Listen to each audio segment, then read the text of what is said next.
Halo, selamat datang kembali di obrolan kita. Hari ini kita mau coba menyelami pikiran salah satu tokoh sejarah yang paling bikin penasaran nih, Marcus Aurelius. Yap, Kaisar Roma sekaligus filsuf stoik. Kombinasi yang jarang banget kan? Betul. Dan kita bakal bedah langsung dari tulisan pribadinya dia. Iya, sumber kita kali ini lumayan unik. Ada kutipan dari Meditations, karya Marcus sendiri, plus ada pengantar juga dari edisi Proyek Gutenberg. Nggak cuma itu kan? Enggak, kita juga punya beberapa surat menyurat dia sama gurunya, Marcus Cornelius Fronto. Ini dari bagian appendix sumber kita. Jadi, kita bisa dapat dua sisi Marcus nanti. Nah, misi kita di sini tuh mencoba menangkap inti pemikiran Marcus. Gimana sih dia sebagai kaisar yang hidupnya penuh gejolak ya, perang, wabah, politik. Gimana dia coba menerapkan filsafat stoik yang kedengerannya idealis banget itu? Dan juga sisi manusianya ya.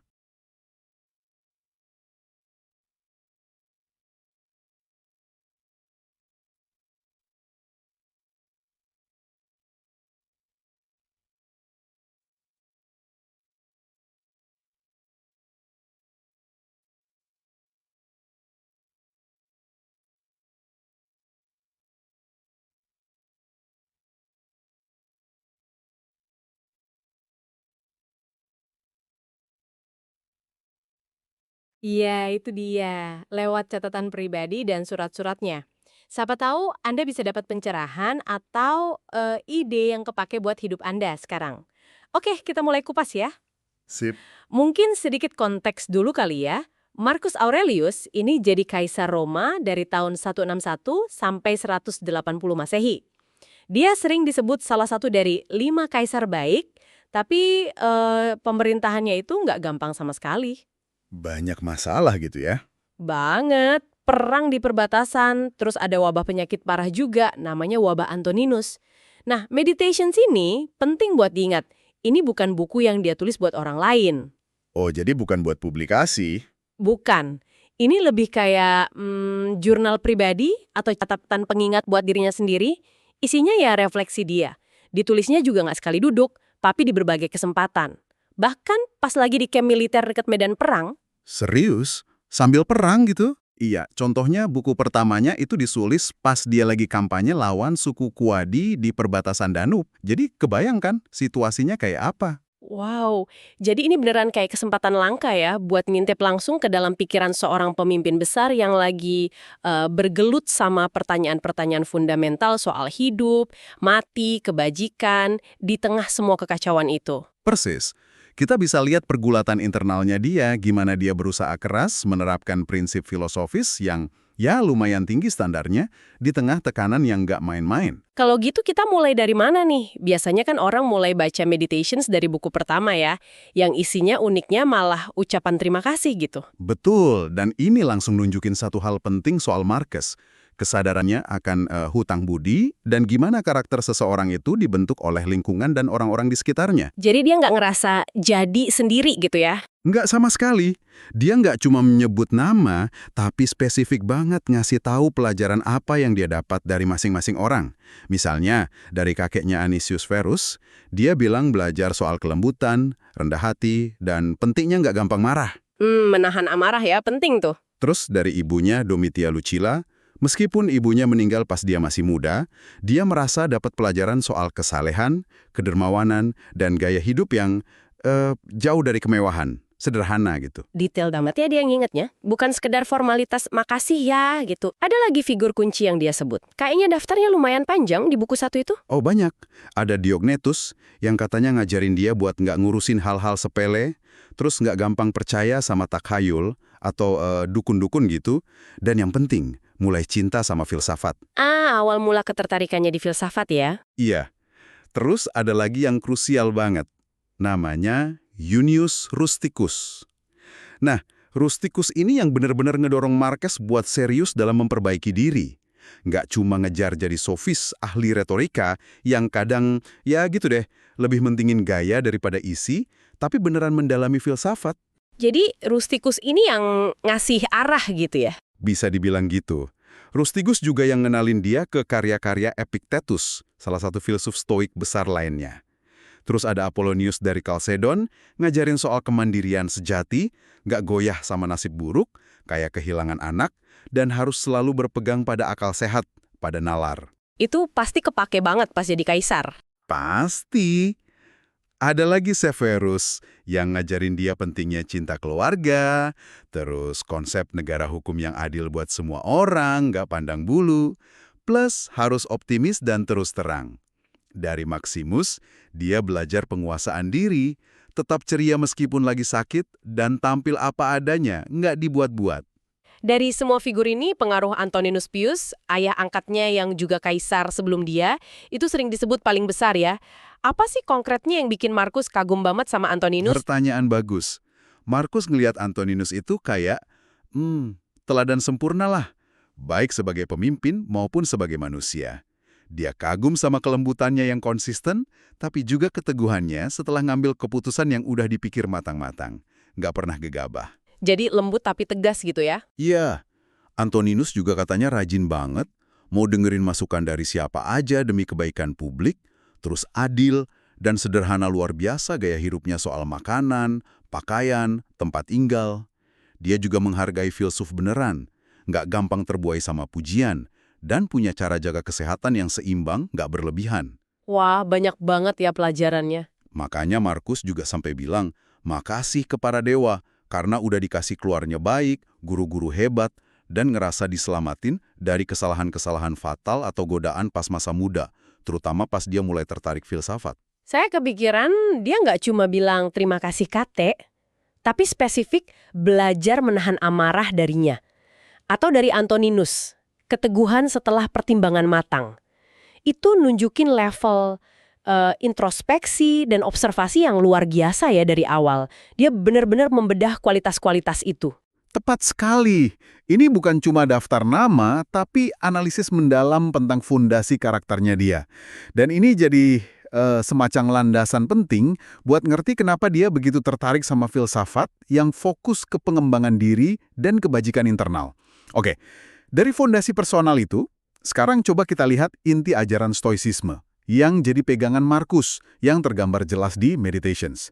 Jadi, tujuan utama hidup menurut Stoik itu adalah hidup selaras dengan alam atau nature. Alam, maksudnya lingkungan gitu? Hutan, gunung? Bukan cuma itu, maksudnya alam di sini ada dua lapis. Pertama, alam semesta, dengan segala keteraturannya, hukum-hukumnya. Kedua, alam kita sebagai manusia, yaitu kodrat kita sebagai makhluk rasional dan sosial. Hidup selaras dengan alam. Kedengarannya indah, tapi agak gimana ya, abstrak gitu. Maksud praktisnya apa sih? Kayak disuruh jadi, maaf nih, hippie gitu? Bukan gitu juga. Maksudnya lebih ke menggunakan akal sehat kita, reason atau logos dalam istilah stoik yang dianggap kemampuan tertinggi manusia. Gunain akal sehat buat ngerti posisi kita di alam semesta dan bertindak sesuai peran itu. Peran kita sebagai apa? Sebagai makhluk rasional yang bisa berkontribusi buat komunitas. Nah, bagi Stoik, yang beneran baik itu cuma satu, kebajikan atau virtue. Kayak keadilan, keberanian, kebijaksanaan, pengendalian diri. Dan yang beneran buruk, ya kebalikannya, vice. Terus hal-hal lain kayak kesehatan, kekayaan, reputasi, itu gimana? Nah, itu dianggap netral atau adiaphora. Artinya, hal-hal itu sendiri nggak baik atau buruk secara inheren. Nggak bikin kita jadi orang baik atau buruk. Oke, jadi kaya atau miskin, sehat atau sakit, itu sendiri nggak nentuin kualitas moral kita, tergantung gimana kita nyikapinnya pakai kebajikan tadi. Persis. Disinilah masuk konsep super penting yang sering banget diulang Markus. Dikotomi kontrol. Dikotomi kontrol, apa tuh? Intinya gini, kita harus bisa misahin mana yang 100% ada di bawah kendali kita dan mana yang nggak sama sekali. Yang bisa kita kendalikan penuh itu cuma pikiran kita, penilaian opini kita terhadap sesuatu, dan keputusan kita buat bertindak. Itu aja. Cuma itu? Yang di luar kendali berarti? Wah, banyak banget. Apa yang terjadi di dunia luar, perbuatan orang lain, cuaca, kesehatan fisik kita sendiri. Kita bisa usaha tapi nggak 100% kontrol kan? Reputasi kita di mata orang lain. Nah, kata Stoik, energi dan fokus kita sebaiknya cuma dicurahkan ke yang bisa kita kendalikan itu. Jangan buang-buang energi buat yang di luar kendali. Itu kedengarannya, wah, membebaskan ya. Kalau bisa beneran nerapin itu, nggak usah stres mikirin, macet di jalan, atau apa kata orang di sosmed, atau hasil pertandingan bola. Karena itu semua di luar kendali kita. Fokus ke respons kita aja. Betul. Tentu prakteknya, wah, nggak gampang ya. Butuh latihan terus-menerus. Tapi idenya kuat banget. Konsep penting lain yang nyambung itu keterhubungan universal atau kosmopolitanisme. Kosmopolitanisme Kayak warga dunia gitu. mirip. Karena kita semua punya percikan logos, atau akal sehat, ilahi itu, kita semua ini pada dasarnya warga satu negara yang sama, yaitu alam semesta. Kita semua terhubung.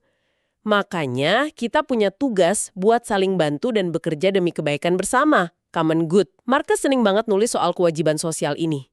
Jadi stoicisme itu bukan filsafat yang egois, yang cuma mikirin ketenangan diri sendiri. Pantesan dia sebagai kaisar ngerasa punya tanggung jawab besar ya buat rakyatnya. Terus gimana dong dengan hal-hal buruk yang nggak bisa dihindari? Kayak ya itu tadi wabah penyakit atau kematian orang tersayang yang dialami. Nah, disitulah konsep amor fati atau mencintai takdir masuk. Ini mungkin salah satu ide stoik yang paling menantang ya.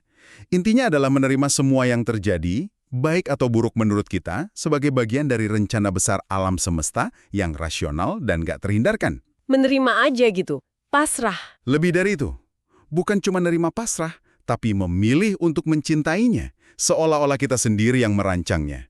Bayangin kekuatan mentalnya kalau bisa sampai level itu. Ini jadi kayak semacam tameng psikologis buat Marcus ngadepin kesulitan-kesulitan berat. Wah, mencintai kemalangan itu levelnya tinggi banget sih. Beda jauh sama sekedar, ya udahlah terima aja. Jauh beda. Ini penerimaan yang aktif dan afirmatif. Terakhir, ada kesadaran yang terus-menerus tentang sifat sementara atau impermanence. Kefanaan ya kayak. Betul, segala sesuatu itu berubah. Nggak ada yang abadi. Kekaisaran Roma yang megah, ketenaran dia, kekayaan, bahkan diri kita sendiri suatu saat akan lenyap. Mengingat ini terus-menerus, itu ngebantu kita buat nggak terlalu terikat sama hal-hal duniawi dan fokus pada satu-satunya yang bisa kita kendalikan dan punya nilai abadi. Tindakan bajik kita di saat ini. Marcus banyak banget merenungkan kefanaan ini. Jadi kalau dirangkum nih, stoicisme buat Marcus ini bukan cuma teori filsafat yang dibaca pas lagi santai ya. Tapi benar-benar jadi semacam toolkit mental buat dia navigasi hidup sebagai kaisar yang bebannya luar biasa itu. Dia pakai ini buat jaga kewarasan dan tetap berfungsi secara etis. Persis banget. Meditations itu isinya ya latihan dia menggunakan toolkit itu. Dia ngomong sama dirinya sendiri, ngingetin dirinya sendiri akan prinsip-prinsip ini lagi dan lagi dan lagi. Ngomong-ngomong soal meditation sebagai latihan pribadi, pengantar sumber kita kan ngebandinginnya sama buku kayak Imitation of Christ. Bedanya, kalau Imitation itu kayak buku panduan rohani buat orang lain, Meditations ini beneran kayak kita nemu buku harian rahasia seorang kaisar ya. Betul sekali. Makanya gaya bahasanya tuh jujur banget, kadang repetitif, kadang kayak fragmen pikiran aja, belum utuh. Dia nggak nyoba bikin argumen filosofis yang super rapi buat ngeyakinin orang lain. Dia lagi berdialog sama dirinya sendiri. Lagi ngaca gitu ya? Iya, dia memeriksa pikirannya, nyari kekurangannya, seringkali hal-hal kecil yang mungkin orang lain nggak bakal sadar, terus ngasih afirmasi atau teguran ke dirinya sendiri berdasarkan prinsip stoik tadi. Apa sih tema-tema yang paling sering dia omongin ke dirinya sendiri di situ? Kayak masalah utamanya dia gitu. Banyak banget soal pengendalian diri, gimana caranya biar nggak kebawa emosi negatif kayak marah, kesel, atau sedih berlebihan. Terus soal mencapai ketenangan batin atau tranquility. Salah satu idenya yang terkenal di buku 4 itu soal mundur ke dalam diri sendiri, retire into thyself. Mundur ke dalam diri, maksudnya? Katanya, tempat peristirahatan terbaik itu bukan villa di desa atau pantai yang tenang, tapi pikiran kita sendiri yang teratur dan damai. Jadi, kalau lagi ruwet, mundur dulu ke situ. Dia juga banyak mikirin gimana cara menghadapi orang lain, terutama orang yang ya nyebelin atau berbuat salah. Nah ini menarik nih, gimana caranya menghadapi orang sulit menurut Marcus? Kan pasti banyak tuh di sekeliling kaisar. Dia ngingetin dirinya buat toleran. Katanya, orang berbuat salah itu seringnya karena mereka nggak tahu mana yang benar. Karena kebodohan atau ketidaktahuan. Jadi respons kita seharusnya bukan marah atau balas dendam, tapi mencoba memahami Atau bahkan kalau mungkin mengajari mereka. Mengajari, wah. Ya, atau minimal ya terima aja sebagai bagian dari drama kehidupan manusia yang nggak sempurna. Ada kutipannya yang bagus banget. Bunyinya kira-kira gini. Balas dendam terbaik adalah tidak menjadi seperti orang yang menyakitimu. Dalam banget itu. Selain itu, dia terus-menerus nekenin pentingnya berbuat baik, adil, dan berkontribusi pada komunitas, pada common good tadi. Itu nasihat yang relevan banget sih sampai sekarang ya. Terus soal kematian, itu kan tema yang muncul terus ya di Meditations. Kayak dia obsesif gitu. Bukan obsesif mungkin ya, tapi lebih ke kesadaran yang konstan. Dia ngelihat kematian bukan sebagai hal yang harus ditakuti, tapi sebagai proses alami aja, bagian dari siklus perubahan universal, sesuatu yang harus dihadapi dengan tenang dan siap kapanpun datangnya.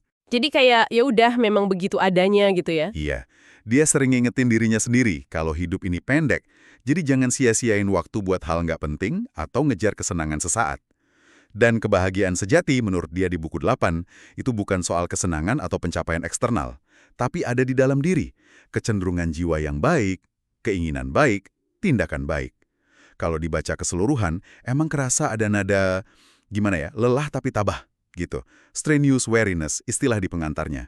Kayak orang yang capek tapi tetap jalanin tugasnya dengan disiplin. Di tengah semua prinsip luhur soal keadilan dan kebaikan ini, ada satu catatan gelap yang sering diungkit dan disinggung juga di pengantar sumber kita.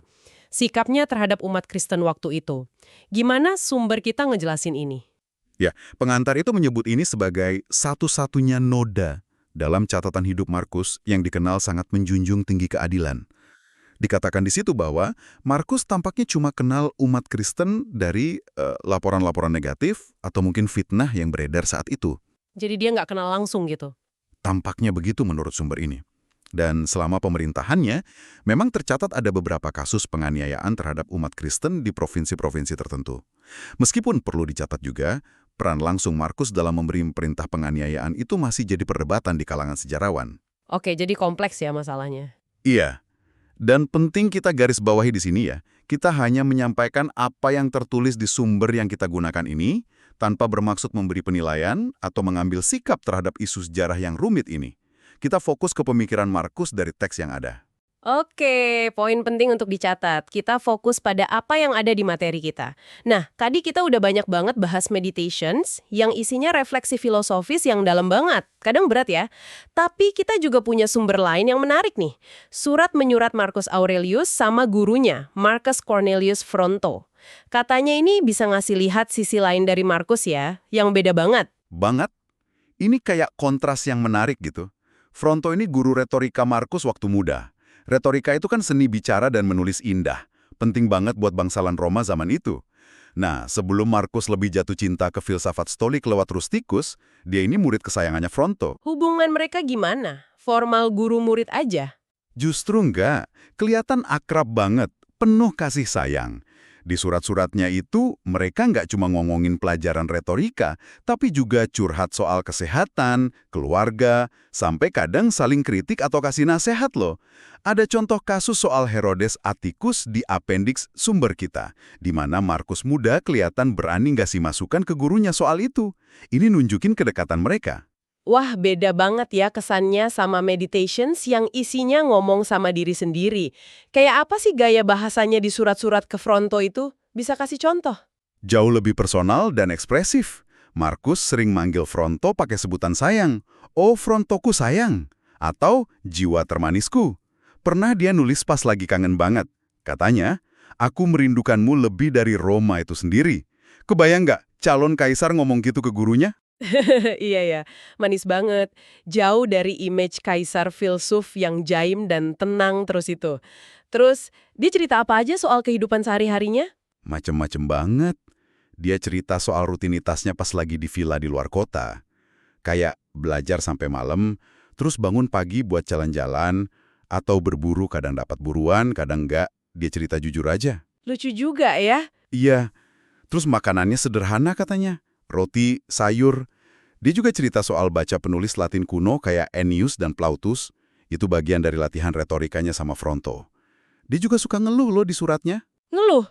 Kaisar ngeluh? Iya, ngeluh kedinginan atau kecapean. Pernah juga dia cerita lagi ngobrol santai sama ibunya, ngomongin Fronto dan istrinya Gratia. Benar-benar kayak cuplikan kehidupan biasa aja, manusiawi banget. Jadi kelihatan ya sisi manusianya yang lebih normal, rajin belajar tapi juga bisa ngeluh, bisa kangen. Dia juga kelihatan sayang banget sama keluarganya ya di surat-surat itu. Iya banget.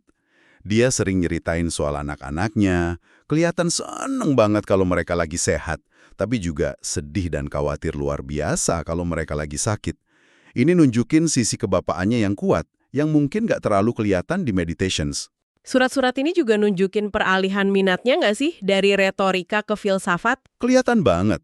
Awalnya dia antusias banget belajar retorika sama Fronto. Bikin ringkasan, latihan nulis pidato, pokoknya semangat 45 lah. Tapi pelan-pelan, terutama setelah pengaruh filsafat dari Rusticus makin kuat, dia kayaknya mulai merasa retorika itu kurang dalam gitu. Kurang menjawab pertanyaan-pertanyaan fundamental dibanding pencarian kebijaksanaan lewat filsafat. Jadi, kalau kita sandingkan meditation sama surat-surat ke Fronto ini, gambaran Markus jadi lebih utuh ya, nggak cuman filsuf yang kaku gitu. Tepat. Surat-surat ini kayak jendela ke masa mudanya Markus. Kita lihat dia sebagai anak muda yang penuh semangat, penuh kasih sayang, pelajar yang tekun, tapi juga punya kerapuhan dan keluhan manusiawi biasa. Ini melengkapi citra filsuf stoik yang tabah dan menguasai diri di Meditations. Jadi kita paham prosesnya ya? Iya, kita jadi paham kalau sosok di Meditations itu adalah hasil dari proses panjang, pergulatan internal, dan pilihan sadar dia untuk ngikutin jalan filsafat itu. Bukan sekedar watak bawaan lahir. Dia jadi Markus sang filsuf itu lewat perjuangan. Oke, kita udah dengar banyak banget nih dari prinsip-prinsip stoik yang jadi pegangan hidupnya, curhat pribadinya di Meditations, sampai sisi hangat dan manusianya di surat-surat masa muda. Pertanyaannya sekarang nih, buat Anda yang dengerin, apa sih yang bisa kita bawa pulang dari semua ini buat kehidupan kita di zaman sekarang? Kayaknya kok relevan banget ya? Ini bagian yang paling menarik sih menurut saya. Ada beberapa pelajaran abadi dari Marcus Aurelius yang rasanya makin relevan di dunia modern yang, ya tahu sendirilah, serba cepat, penuh distraksi, kadang bikin stres ini. Pertama, soal kekuatan perspektif. Cara pandang ya? Betul. Markus terus-terusan ngajarin dirinya sendiri dan kita juga bisa belajar bahwa bukan kejadian eksternal yang bikin kita menderita, tapi penilaian atau opini kita tentang kejadian itu. Kalau kita bisa ngubah cara pandang kita bisa ngubah perasaan kita. Misalnya, dikritik orang, kita bisa memilih untuk nggak menganggap itu sebagai bencana atau serangan personal. Ini butuh latihan mental, tapi sangat powerful. Mengendalikan narasi di kepala kita sendiri ya, itu kunci pertama. Oke, apalagi? Kedua, fokus pada apa yang bisa kita kontrol. Dikotomi kontrol tadi. Di zaman informasi kayak sekarang, gampang banget kita keseret arus mikirin hal-hal di luar kendali kita. Berita buruk global, drama politik, apa yang orang lain pikirin tentang postingan kita di sosmed. Markus ngingetin, hey, balikin fokus ke area kendali lo, pikiran lo, pilihan lo, tindakan lo hari ini. Ini bisa ngurangin kecemasan secara drastis loh. Itu benar banget. Rasanya banyak energi kebuang percuma buat hal yang nggak bisa kita apa-apain. Oke, poin ketiga. Pentingnya refleksi diri dan hidup sesuai nilai. Marcus punya meditation sebagai cerminnya dia. Kita mungkin nggak perlu nulis jurnal sedetail dia, tapi meluangkan waktu mungkin 10-15 menit aja sehari buat mikirin, hari ini tindakan gue udah sejalan belum sama nilai-nilai yang gue anggap penting, apa yang bisa diperbaiki besok. Itu penting buat integritas diri kita. Jadi kayak check-in sama diri sendiri gitu ya? Iya. Keempat, nemuin makna dalam kontribusi.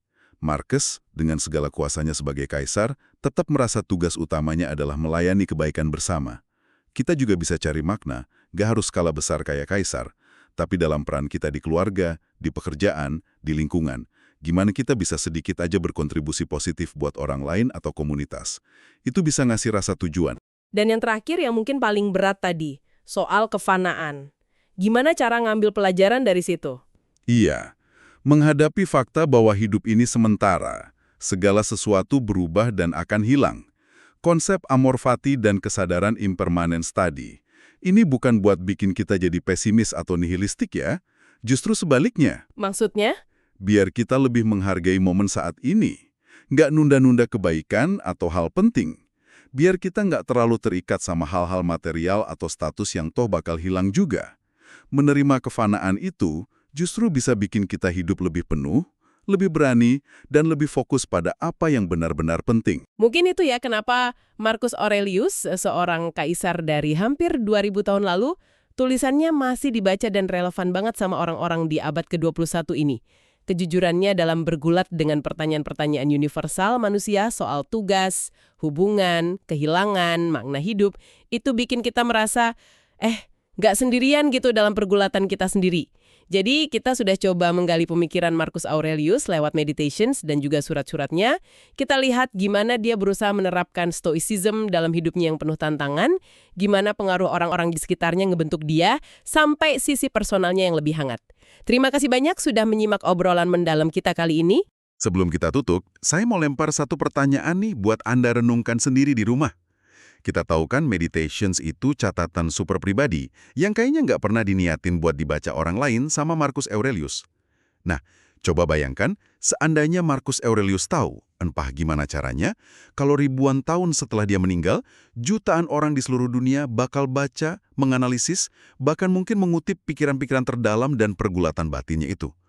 Kira-kira nih ya, pengetahuan itu bakal bikin dia nulis hal yang beda nggak ya di Meditations?